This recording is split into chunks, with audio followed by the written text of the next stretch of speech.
తెల్లారితే బక్రీద్ పండుగ. ముస్లింలు యాటలు గోసుడు కుర్బానిచ్చుడు జోరుంటది. అంగట్లకు మేకపోతులు పొట్టేళ్లు బగ్గన తీసుకొచ్చిండ్రు. మరి రేట్లు ఎట్లున్నాయి, యాటలు ఏమేమి వచ్చినాయి అరుసుకొని వస్తా అని పట్నంలో ఓ మండికాడికి పోయింది మా చంద్రవ్వ. మరి చూద్దాం పాండ్రి ఏం ముచ్చట్లు తెచ్చిందో. అందరికి శనార్థులు పొద్దుగల జియ కూడా గమేల గేట్ కాడికి వచ్చిన రేపు బక్రీద్ పండుగ కదా, నడువుండి లోపలికి పోయి చూద్దామండి ఎట్లున్నాయి ఏం కథ. బక్రీద్ సందర్భంగా ఎన్ని వచ్చిండొచ్చు బయటకి దాదాపు మొత్తం హైదరాబాద్ కి 4 లక్షల జవాలు కావాలి. ఈ అన్నలందరూ ఇడనే కొనుక్కొని ఇక్కడ అమెరికాళ్ళు అంట అవతలకు పోదాం పండి. ఇప్పుడు ఎట్లా వాడుతున్నది? ఇప్పుడు 900 కిలో వాడుతున్నదా 800 కిలో వాడుతుందా? 900 పడుతుంది. ఎందుకంటే ఈడనే 900 వాడితే ఇక వాళ్ళు అది కుర్బానీ చేస్తారు కదా, అయితే దానికి పెంచాలి, ఫామ్ లో పెట్టాలి, మళ్ళీ మంచిగా వాడాలి. అప్పుడు అంటే అది లోకల్ అంటే అడవిలో తిరిగితే ఇంటికి వస్తారు, వీళ్ళు ఆఫీస్ పెడతారు. మటన్ షాప్ కొనుక్కోనికి వచ్చినవా లేకపోతే బక్రీద్ కా? మటన్ షాప్ కి కొనుక్కొని మార్కెట్ 800 నడుస్తుంది. 800 నడుస్తుంది. 800కి తీసుకొని మీరు మీ దగ్గర ఎంత ఉన్నదన్న కిలో? మేము 760 లాగా అనుకుంటాం. అదే మీకు నష్టం బోటి కాలు తలకాయ బోటి ఉంటుంది కదా, కూలీ పడతారు మాకు 300-400 లాగా అంటే. ఇవి చూడండి ఎంత ఎత్తున్నాయో అన్న. ఏడికెంచి మేకలు ఇది ఝాన్సీ కేలు వచ్చినాయి. ఎంత బరువు ఉంటాయి అన్న ఇవి రెండు? ఇవి దగ్గర నీకు 2 కుంటలు వస్తాయి. ఒక్కొక్కటి క్వింటల్ మటన్ వెళ్తుందా అంటే ఇలా అలా దీని ధర ఎంత ఉంటుంది? 1,20,000. ఒకటే అంటారు రెండిటికి. బక్రీద్ అంటే ఏం చేస్తారు మీరు? కుర్బానీ. అన్న ఎంత మందికి వంచాలని ఏమైనా లెక్క ఉంటారా? 3 ఇసాలు చేయాలి, ఒక మేక 3 ఇసాలు చేయాలి.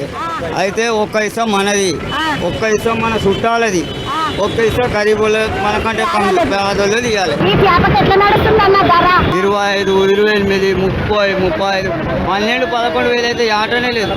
జోడ తీసుకుంటారా? ఒకటి జోడ తీసుకో. అదే జోడ ఎందుకు తీసుకోవాలి? ఒకటి అంటే ఒక్కటి కూడా తీసుకోవచ్చు. ఇప్పుడు పెళ్లి చేసుకుంటే భార్య కూడా ఉంటుంది, మనం కూడా ఉంటుంది. భార్య మనం ఒక్కరమే వెళ్తామా? స్వర్గానికి వెళ్ళాం కదా, ఇద్దరు వెళ్ళాలి. ఒక్కరి పేరు మీద ఒక గొర్రె ఇవ్వాలి. కూరలు ఇంకా వాళ్ళకి 16 ఇయర్స్ తర్వాత వాళ్ళు. నేను దీంట్లో తీసుకున్నాను మేడం. ఎంత ఎంత పడ్డదన్న? అవి జత వచ్చేసి 25,000 చెప్పారు. లాస్ట్కి 23,000కి ఇచ్చారు జత.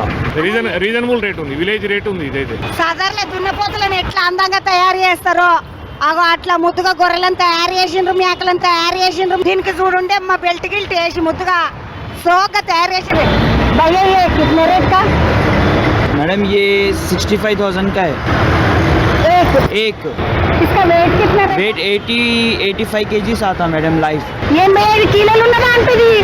ఫైనల్ 55,000 కి ఇచ్చేస్తా. చిన్న అందంగా లేదేమ్మా, ఇది ముద్దుగా ఉన్నది చూస్తుంటేనే చాలా బాగున్నది. ఇది ఎంతున్నది రేట్? 60,000. ఏడ వేయించిన తమ్మిది బరువు 90 కిలోలు పైన ఉంటుంది. దీని రేట్ 65 చెప్తున్నాడు తమ్ముడు. ఈడ కూడా మంచిగా వీటిని తయారు చేసి మరి ఇలా పెట్టిండ్రు, బెల్ట్ వేసిండ్రు అందంగా. మొత్తం 30 తీసుకోవచ్చిన, ఇప్పుడు ఇదే ఉన్నాయి చూడు. మొత్తం 4 ఉన్నాయి నీట. తమ్మి ఇప్పుడు ఇవి జోడి అడిగితే ఎంత ఇస్తావు? జోడి అడిగితే 1,10,000 కి ఇచ్చేస్తా. అన్నా किधर से ये कश्मीर का है. कश्मीर का 100+ रहता. गोश्त आता आपको 80 kg तक आता. इसका 1 लाख रुपए रेट. ఓ ఏమో 1,00,000 రూపాయలు చెప్తున్నాడమ్మా. ఎక్కడికి తెచ్చింది తమ్మి? మాది జోగిపేటలో ఫామ్ ఉన్నది మాది. తమ్మి ఎన్ని తీసుకొచ్చిండ్రు? మేము 60 తెచ్చినాం. తమ్మి ఎంత చెప్తున్నారు? 24,000 చేస్తే. బక్రీద్ కు మరి మేకలు గొర్రెలు బాగా రేట్ అయినాయి అంటే ఎట్లున్నాయి ఏం కథ అని చూద్దామంటే వచ్చిన మళ్ళొక్క ముచ్చటతోటి మళ్ళా కలుద్దామండి. నడువుండిగా.